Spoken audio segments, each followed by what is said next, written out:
क्या हुआ सीता?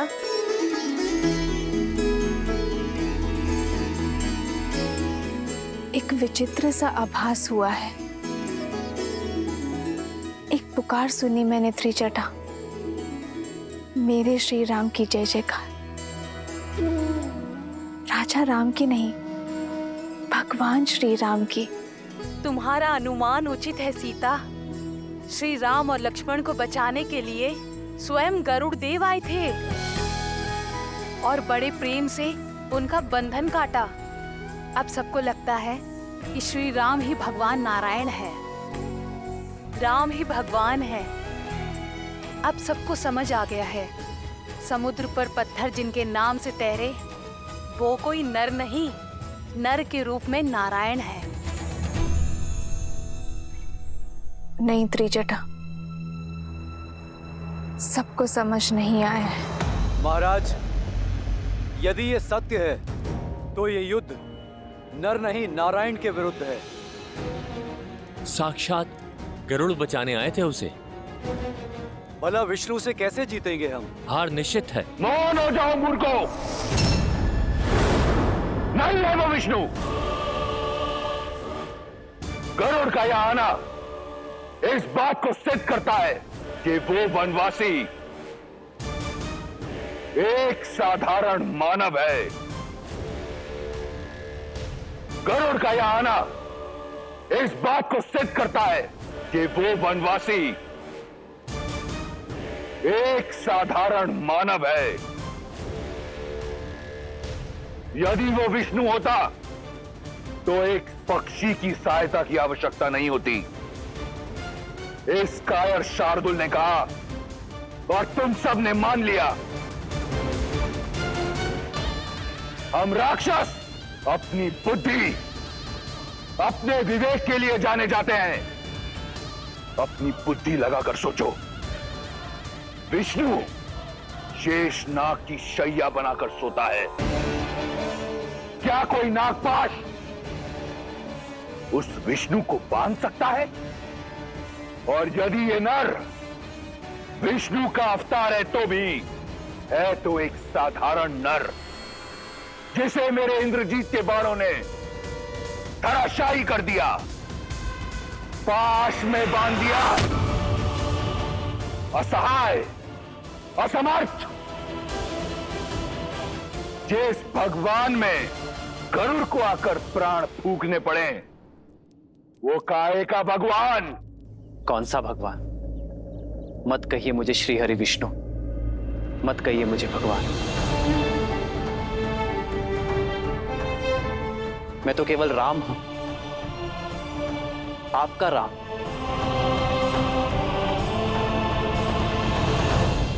मित्रों, मेरे वानर वीरों, मैं जानता हूं आप सब मुझ पर बहुत विश्वास करते हैं, मुझे एक नर से अधिक समझते हैं, किंतु मैं भगवान श्री हरि विष्णु नहीं हूं। मैं तो साधारण सा राम हूं। अंगद, तुम समझाओ इन्हें, इनसे कहो कि मैं एक मानव हूं, भगवान या नारायण नहीं हूं। ये सत्य है कि आप नर हैं,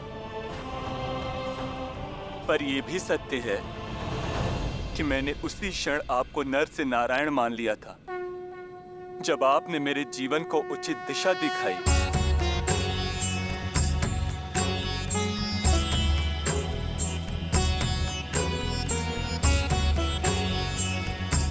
एक कैसा विचित्र भाव है। विभीषण, आप समझाइए इन्हें, कहिए कि मैं कौन हूं। इनसे कहिए कि मैं केवल एक नर हूं। प्रभु,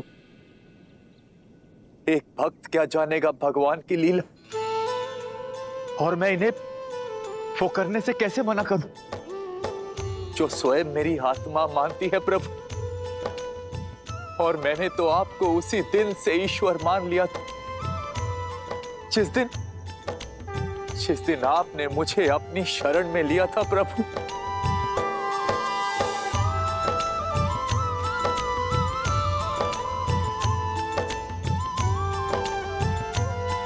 मित्र, आप तो विवेक और बुद्धि के धनी हैं। आप समझाइए इन्हें कि मैं एक साधारण सा नर हूं, कि मैं केवल आपका मित्र हूं। मैं कैसे इतना अघोर असत्य कहे तुम? मैं कैसे मानूं कि आप नारायण नहीं?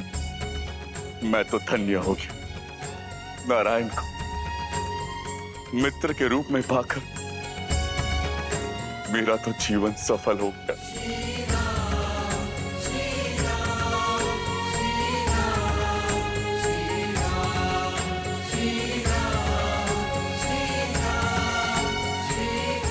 प्रभु, आज सत्य हम सबके सामने आ गया है श्री राम कि आप ही विष्णु हैं। हम सब धन्य हो गए प्रभु। अपने ईश्वर के लिए शस्त्र उठाया है हम सब ने।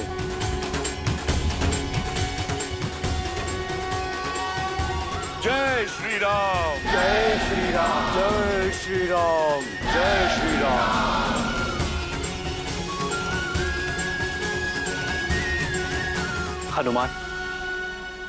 हनुमान ये सब भ्रमित हो गए हैं। अवश्य ही किसी माया में फंसे हैं। तुम तो हर माया की काट करने में सक्षम हो। तुम बताओ इन्हें कि मैं कौन हूं।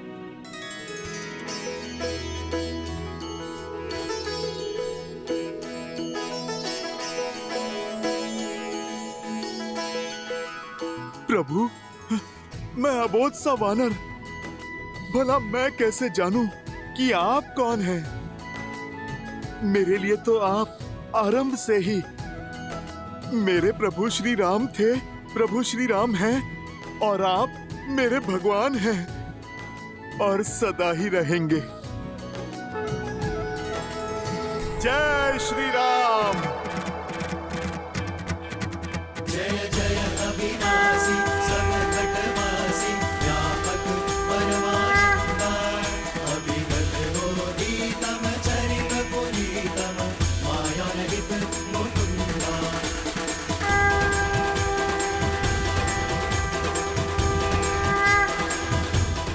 आप सभी को मुझ में साक्षात श्री हरि विष्णु दिखते हैं ना? किंतु सत्य तो यह है कि यहां उपस्थित प्रत्येक वानर, प्रत्येक नर, प्रत्येक प्राणी में श्री हरि विष्णु बसते हैं। हमारी हर श्वास, हमारे हर कर्म में नारायण है। हमारा भाव धर्म है। तो इसी नाते यदि मैं विष्णु हूं तो आप सब भी विष्णु हैं। आप सब में नारायण है। प्रत्येक नर में नारायण है। तो जगाइए अपने भीतर का नारायण और सर्वनाश कीजिए अधर्म का।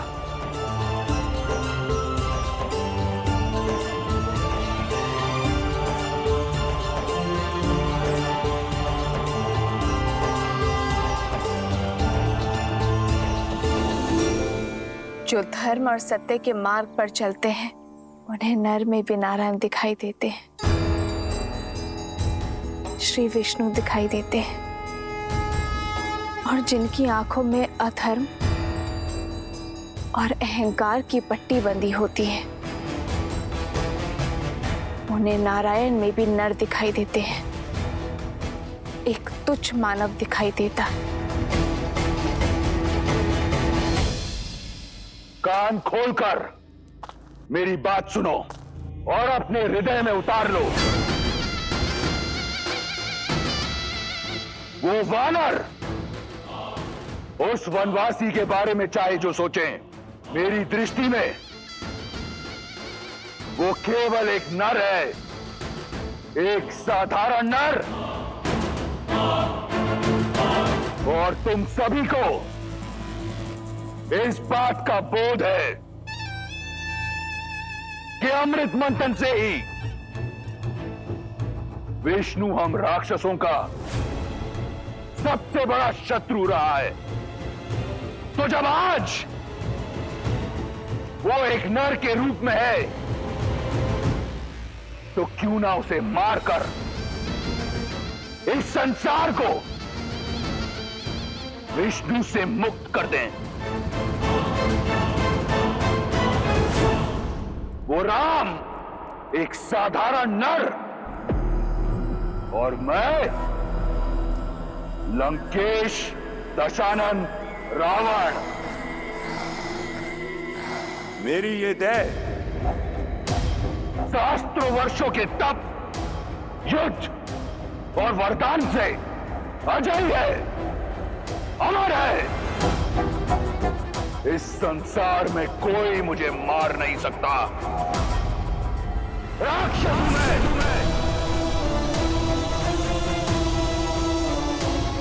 अब बोलो, एक नर के विरुद्ध इस युद्ध में क्या तुम मेरे साथ हो?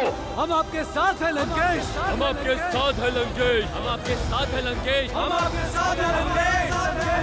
स्वयं रक्षामय, स्वयं रक्षामय, स्वयं रक्षामय।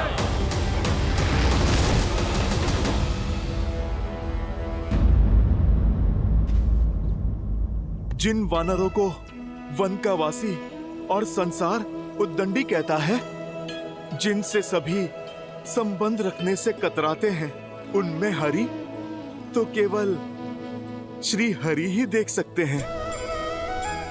प्रभु, अब आप हमें भी अवसर दीजिए आप में अपने भगवान को देखने का, इस युद्ध के अंत तक आपकी सेवा करने का।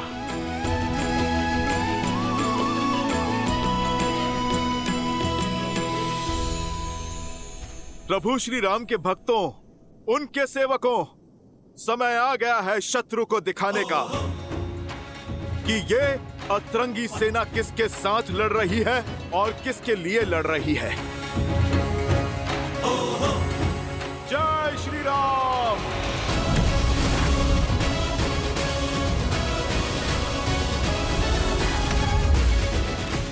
जय श्री राम। जय श्री राम। जय श्री राम। जय श्री राम।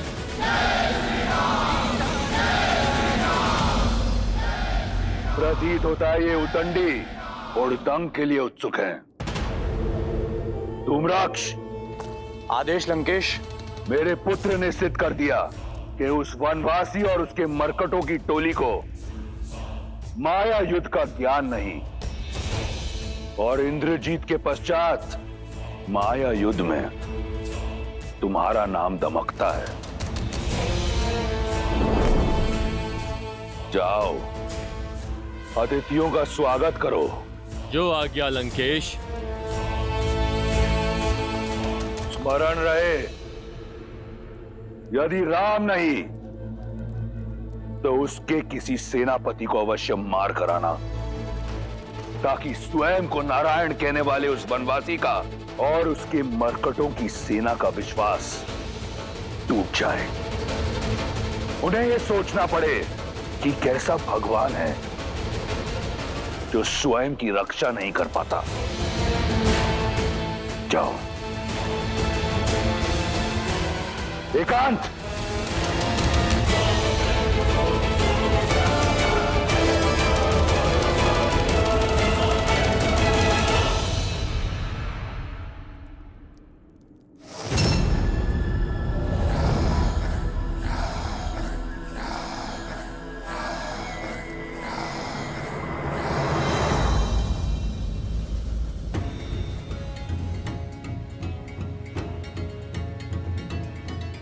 प्रभु श्री राम की सेना है, हम एक ही वार में शत्रु को चित कर देंगे। हम भी तो देखें इस बार किस धुरंधर को धराशायी करने के लिए भेजता है लंकेश। जय श्री राम। जय श्री राम। जय श्री राम। जय श्री राम। जय श्री राम। जय श्री राम।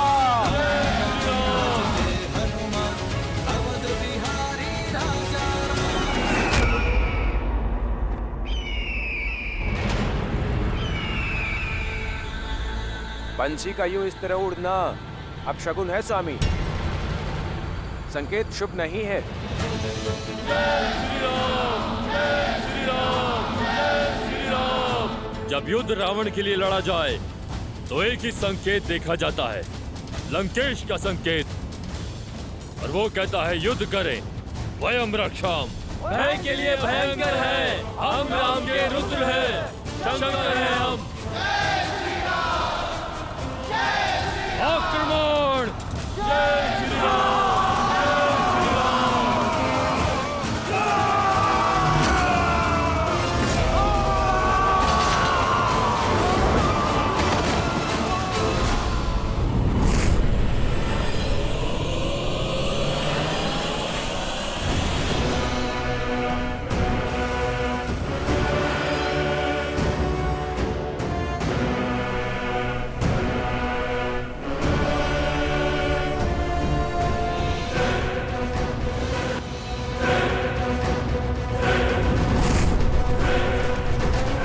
ये तो वही दोनों है ना जिन्होंने राम के लिए सेतु बनाया था।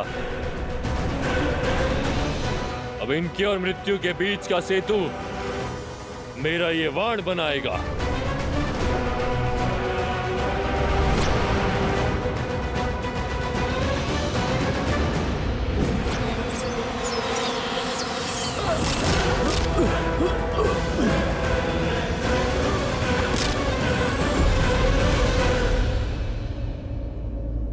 प्रभु, रावण जानता है कि वानर वीर माया युद्ध में कुशल नहीं है, इसलिए हमारा मनोबल तोड़ने फिर किसी मायावी को भेजा है उसने। परंतु मैं अपने वानर वीरों को माया के हाथों काल का ग्रास बनने नहीं दूंगा। प्रभु, वो चाहते हैं कि आप उनके सामने आए। प्रभु, आप मुझे अनुमति दें। राक्षसों को उन्हीं की भाषा में उत्तर देना आपका ये दास सीख गया है। प्रभु, प्रभु, आप मुझे आज्ञा दीजिए। इस मायावी की माया को तोड़ता हूं मैं। जाओ हनुमान, विजयी भव।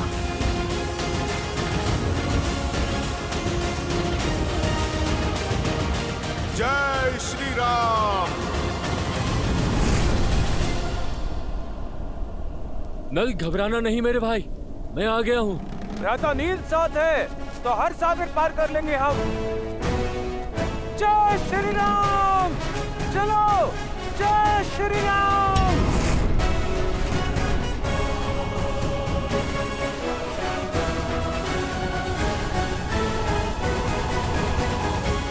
यदि राम नहीं तो उसके किसी सेनापति को अवश्य मार कर आना। लंकेश के पास अब खाली हाथ नहीं लौटूंगा मैं।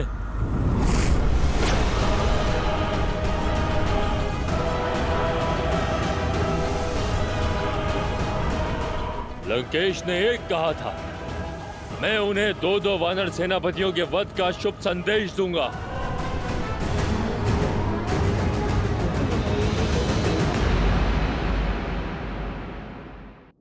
मैं जानना चाहता हूं, क्या है तुम्हारे मन में? मेरा मानना है कि युद्ध भूमि में धूम्रक्ष अकेला नहीं टिक पाएगा। ये मेरे प्रश्न का उत्तर नहीं। मैंने पूछा, इस युद्ध को लेकर क्या है मेरे सेनापति के मन में? क्षमा चाहता हूं महाराज, मेरा मत यह है कि इस युद्ध को रोकने के लिए सीता को लौटाना। यदि तुम्हारी अतिरिक्त किसी और ने ऐसी बात कही होती तो मैं उसकी जीभ खींच लेता। सीता का इस प्रकार नाम लेना सिद्ध करता है कि तुम अपना मत और मति दोनों खो चुके हो। तुम केवल मेरे संबंधी नहीं, लंका की सेना के सेनापति हो। ऐसी बातें करते तुम्हें लज्जा नहीं आई? महाबली प्रहस्त, जिसकी रणनीति और बुद्धि का पैनापन तीनों लोकों में महाबली प्रहस्त की युद्ध प्रशस्ति का डंका बजता है, ऐसी बातें करके तुम्हें तनिक भी लज्जा नहीं आई? कहां गई तुम्हारी रणनीति? कहां गया तुम्हारा पैनापन? या फिर उन मूर्ख वानरों की भांति तुम ये युद्ध लड़ना चाहते हो बिना अपनी बुद्धि के?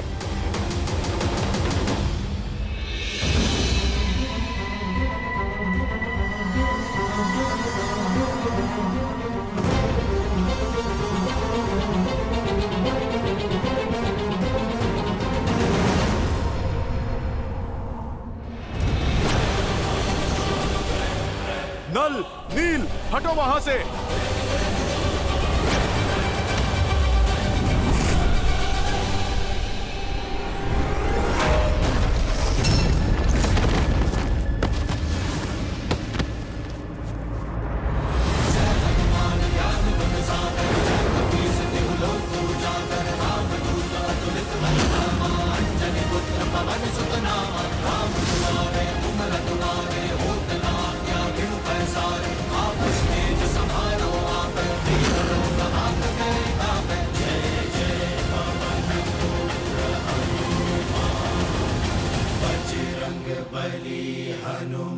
महाबली प्रहस्त हो तुम, जिसने मेरे साथ कंधे से कंधा मिलाकर शास्त्र युद्ध लड़े। बताओ मुझे अपनी रणनीति, सिद्ध करो मुझे कि तुम वो राक्षस हो जो अपने पुत्र की मृत्यु का प्रतिकार लेगा। एक युक्ति।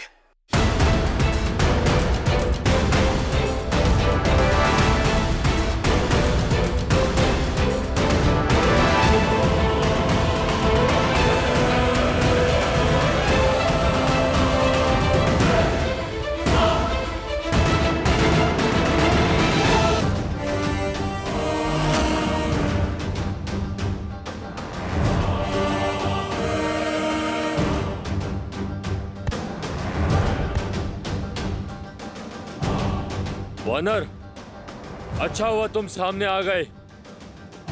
तुम ही ने लंका दहन किया था ना?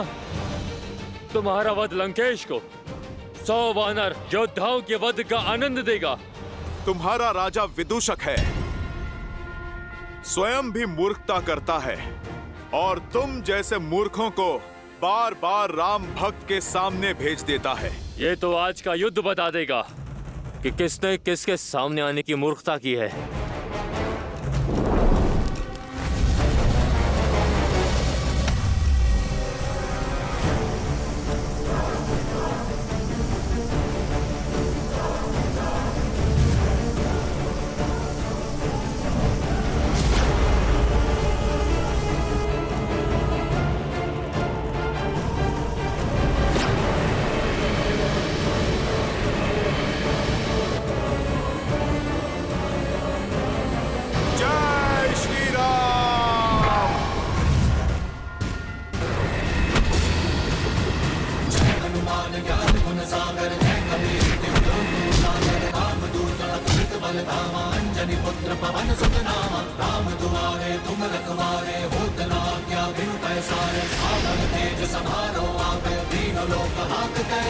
प्रभु श्री राम पर माया से प्रहार करने वाले को पाताल में भेज देगी मेरी ये गदा।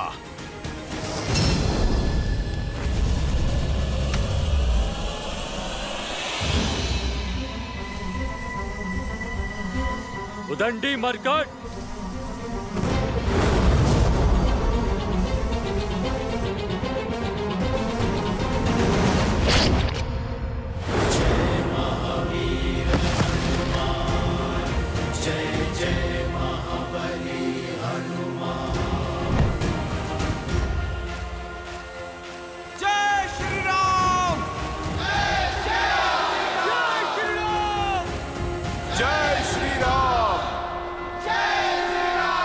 उठो विदूषक, उठो, तनिक दिखाओ अपना कर्तव्य। उठो।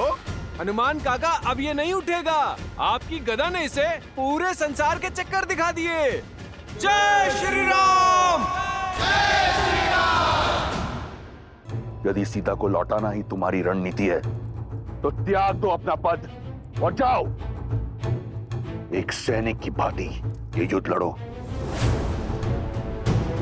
या फिर उस कायर विभीषण की भांति गिर जाओ उस सन्यासी के चरणों में,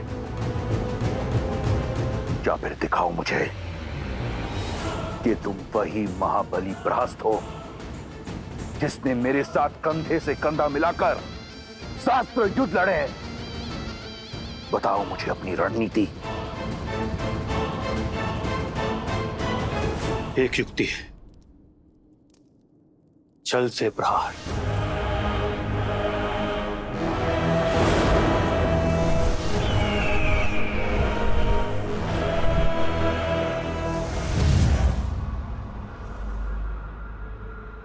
लंकेश की जय हो।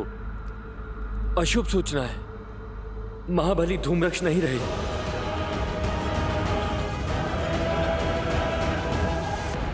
शीघ्र अति शीघ्र मुझे अपनी रणनीति बताओ। जी महाराज।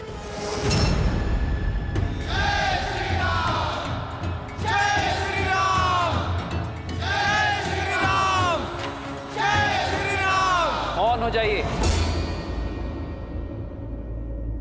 मित्र हो या शत्रु, किसी की मृत्यु पर शोक मनाया जाता है, उत्सव नहीं। युद्ध भूमि जहां श्वास कभी भी किसी भी क्षण आपका साथ छोड़ सकती है, किंतु फिर भी मर्यादा और गरिमा बनाए रखनी चाहिए। हम राक्षस नहीं, मानवीय भावनाओं और मूल्यों की प्राथमिकता बनी रहनी चाहिए।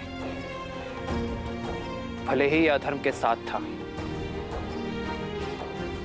किंतु था तो हमारी भांति एक योद्धा ही। किसी का पति, किसी का पुत्र, किसी का पिता, तो हर योद्धा की भांति इस योद्धा का भी अंतिम संस्कार किया जाना चाहिए।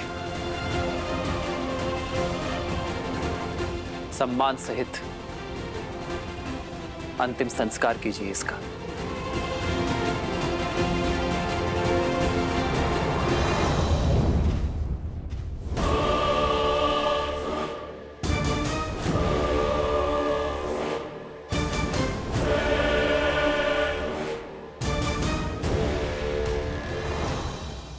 मुझे एक ऐसी रणनीति चाहिए जिससे राम और उसके मरकटों की सेना में इतने शव हों कि उनका अंतिम संस्कार करने के लिए भी कोई ना हो। तो देखिए महाराज,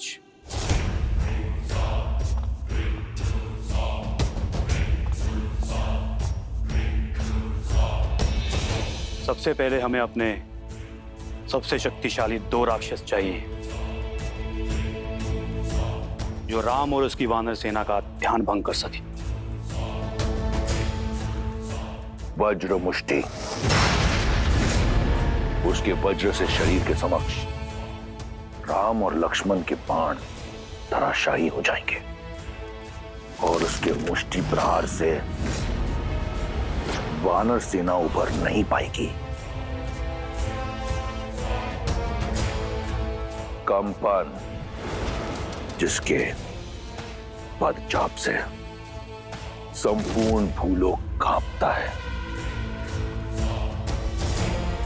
सोचो वो वानर सेना की क्या दशा करेगा। मिल गए तुम्हें तुम्हारे 2 शक्तिशाली राक्षस। अब आगे की योजना बताओ। वज्र और कंपन वानर सेना को व्यस्त रखेंगे और इनकी व्यस्तता का लाभ उठाते हुए हम महल से वन तक एक सुरंग के माध्यम से युद्ध भूमि के पार जाएंगे। यहां राम के शिविर के पास प्रकट होंगे। यहां से आपकी सेना आगे से वार करेगी और उन्हें भ्रमित करेगी कि वो जीत रहे हैं। और वहां मैं संसार के सबसे भयावह राक्षसों के साथ पीछे से उनका संहार करूंगा। अद्भुत, जाओ कर दो उनका संहार। ले लो अपने पुत्र की मृत्यु का प्रतिशोध। मैं यहां दुर्ग से उनका ध्यान तुमसे भटकाऊंगा। उन मूर्ख वानरों को लगेगा कि वो हार नहीं जीत रहे हैं और तुम पीछे से उन पर आक्रमण कर देना। परंतु स्मरण रहे, तुम्हें यह कार्य अत्यंत चपलता से करना होगा। जी महाराज।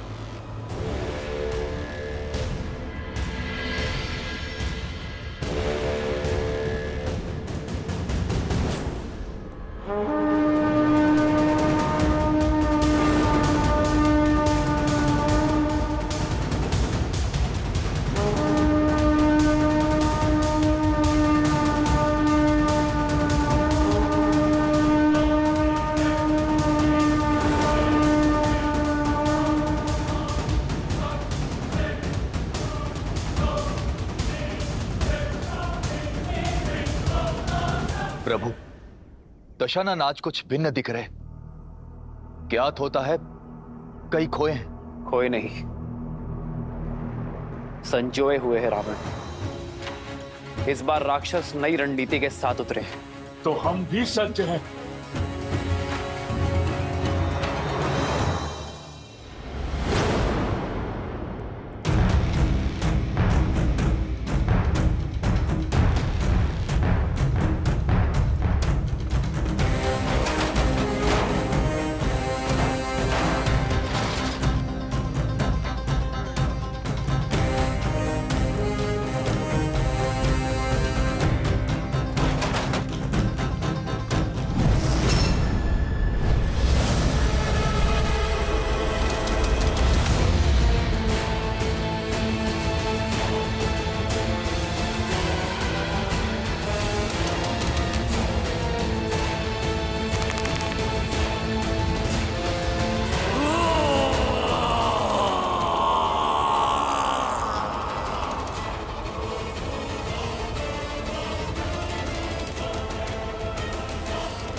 प्रभु, ये वज्र के शरीर वाला राक्षस वो भयावह स्वप्न है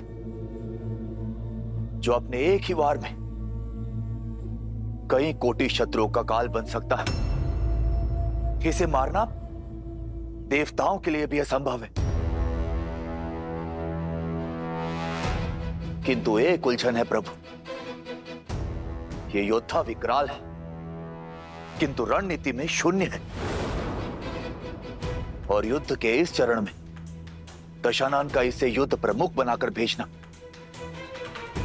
कुछ अटपटा सा लगता है प्रभु। रावण अत्यंत बुद्धिमान है विभीषण। इस योद्धा को भेजने का अर्थ है कि वो हमें भरमा रहा है। यह योद्धा एक भ्रम आवरण है।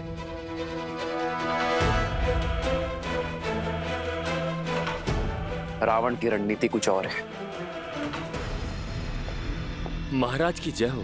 सेनापति प्रहस्त और उनकी सेना सुरंग में प्रवेश कर चुकी है लंकेश।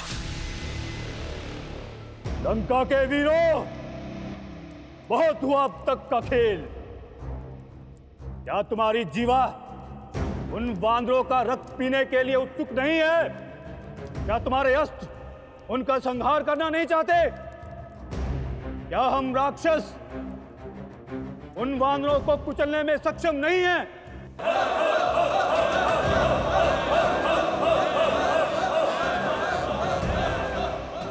तो छा जाओ शत्रु पर आतंक का मेघ बनकर। वेग से आगे बढ़ो और शत्रु को अपने आने का आभास दिए बिना। तो फिर चलो मेरे साथ।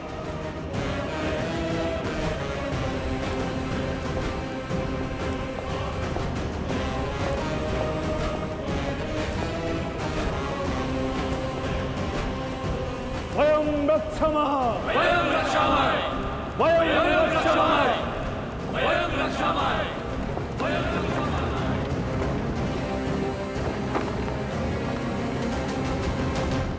वहां राक्षस काल बनकर उन वानरों पर टूटेंगे और यहां वज्र मुष्टि उनके शीश पर मृत्यु का तांडव करेगा।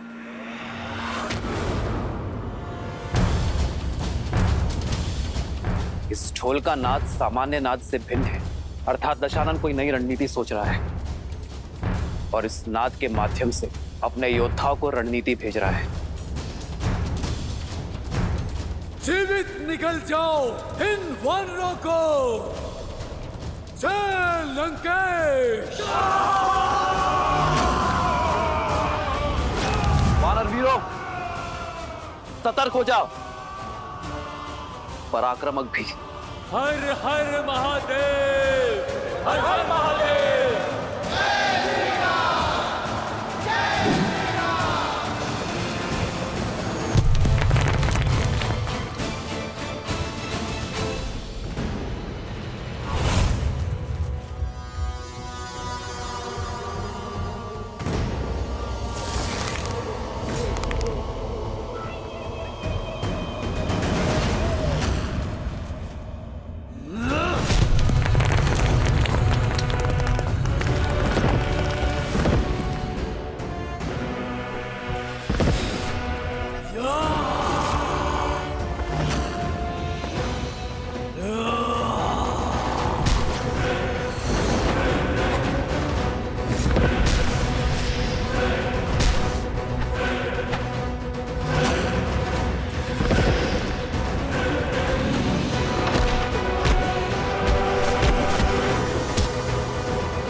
इसी मृत्यु के तांडव की प्रतीक्षा थी मुझे।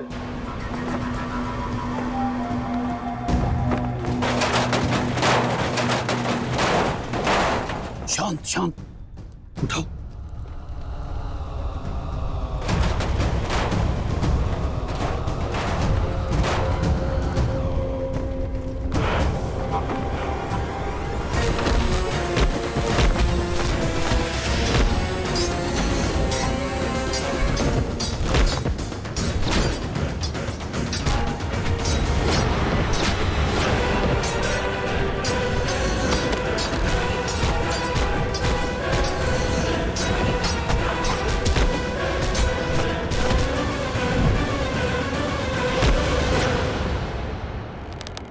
मैं अपने वानर वीरों पर अधर्म की गाज गिरने नहीं दूंगा।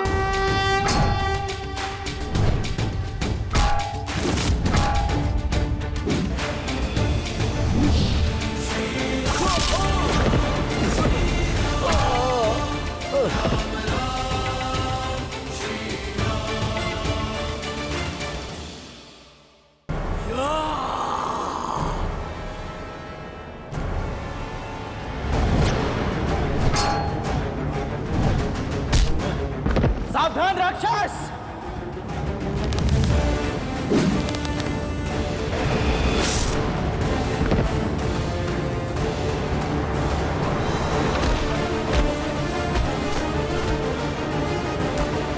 रुक जा धर्मी।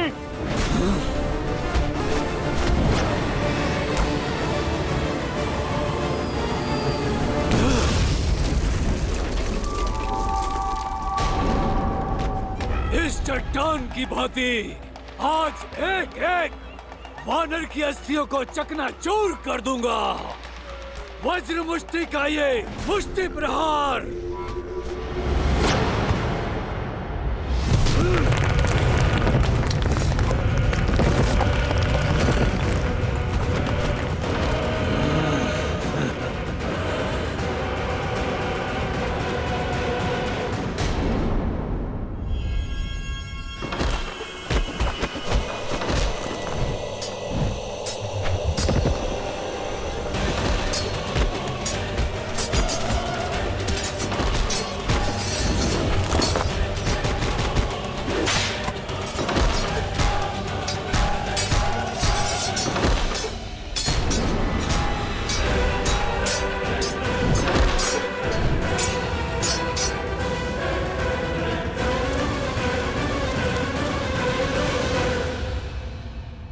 मेरी सेना को कुचलने की बात करता है मूढ़।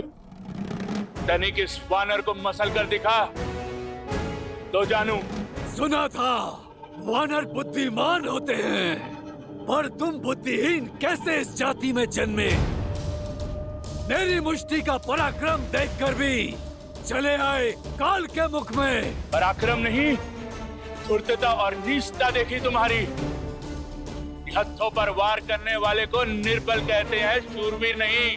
ये अभी सिद्ध हो जाएगा।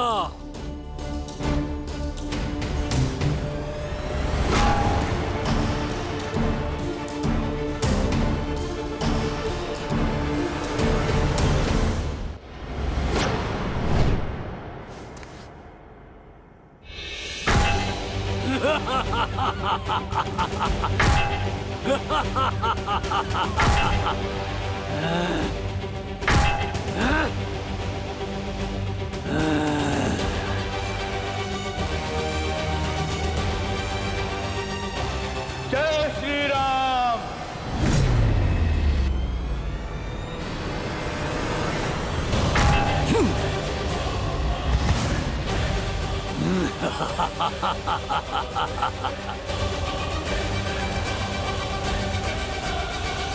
निर्बल कहा था ना मुझे?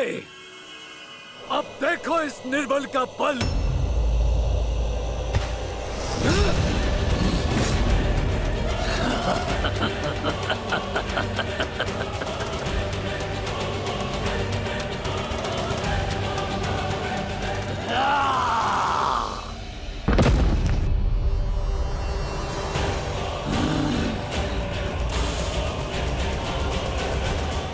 जिसने भरी सभा में अपने समक्ष झुकने के लिए सभी को विवश कर दिया, आज देखो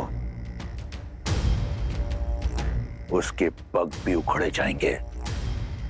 ये तो केवल आरंभ है राम। देखो देखो कैसे तुम्हें भगवान कहकर तुम्हारे चरण छूने वाले इन वानरों को एक एक करके धराशाही करता हूं।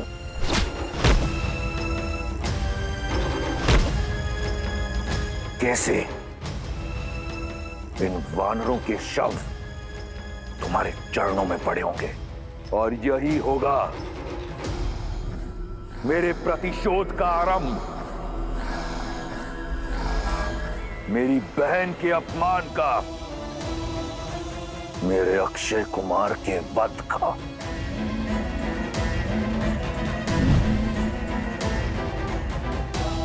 मेरे इंद्रजीत के रक्त के जितने कण धरती पर गिरे, उससे 100 गुना अधिक वानरों के शव इस युद्ध भूमि पर होंगे, और मेरे प्रतिशोध का शंखनाद इस बड़बोले अंगद के साथ होगा।